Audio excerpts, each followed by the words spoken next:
The most important thing, from my perspective, is for people to stop thinking about water as separate. You know, we think about coastal issues, or we think about river issues, or lake issues, groundwater issues, but we never really think about the fact that the life cycle on this planet is driven by the water cycle, and that we are all very much downstream from one another, and that everything that we put into our rivers doesn't just stop when the river goes into the ocean. It continues into the ocean, and from there it's spread and distributed anywhere and everywhere. I would like people to take that idea home, because it's just another way that every action that any one person takes impacts the lives of unknown people around the world, and that's important to understand. We invest a lot of time and a lot of effort into a lot of things in our lives. We work hard so that we can advance our careers. We save money and sacrifice so that we can go on vacation or retire or send a child to university. We work hard at our relationships so that they can be fruitful and happy and long-lasting. And we generally don't put any time, or very little time, into helping to ensure that the natural resources upon which our society has been built, that has generated our wealth and our health and our well-being, continues to exist in a way that it can support our lives.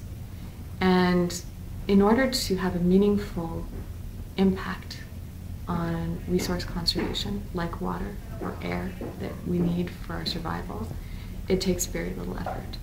And yet most people don't put nearly as much effort into that as they do for other things that they aren't getting as much benefit from.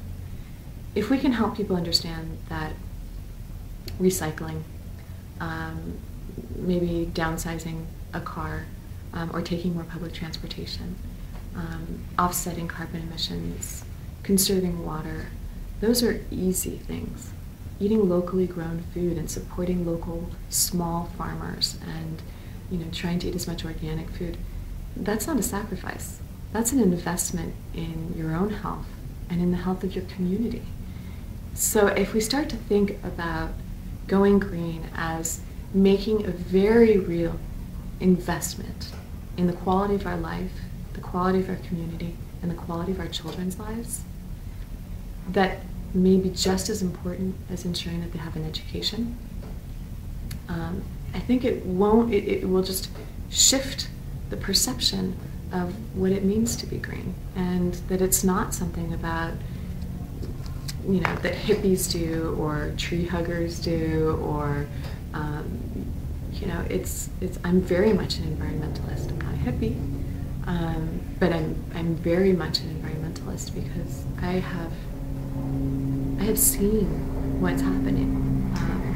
I've stood at the edge of our frozen world and seen the most extraordinary things that probably won't exist if I wanted to take my child there one day. Mm-hmm. I have been underwater with whales and dolphins and manta rays and some of the most extraordinary creatures on the face of the planet, knowing that within 5 to 10 years some of those species may be extinct. Mm-hmm. And I have seen pristine rivers flow through a town and come out on the other side as bubbling black tar.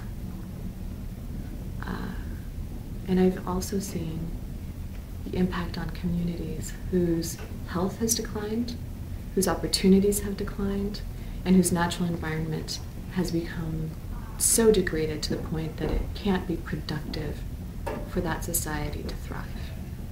And from that perspective, I do believe that each and every person is an environmentalist, whether they realize it or not, whether they want to have that title. They are, because without water, without air, without food, we can't survive. And we are living in a world today where those are in danger. And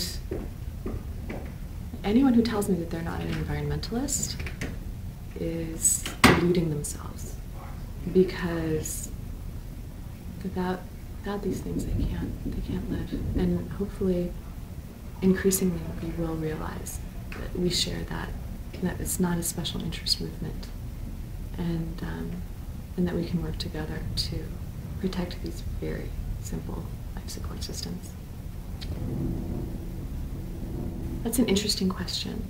I believe that water is a human right, and I believe that globally we have a responsibility as a global community to ensure that every single individual on this planet has access to clean, fresh water for the daily rituals of life. And in different countries, there are different ways of making that a practical reality. I don't think that any one interest should be able to control people's access to the water they need to live. Mm-hmm. But I do believe in multi-stakeholder solutions, and that we need to find ways for governments, for civil society, for corporations, and individuals to work together to make sure that we find the best, most cost-effective solutions.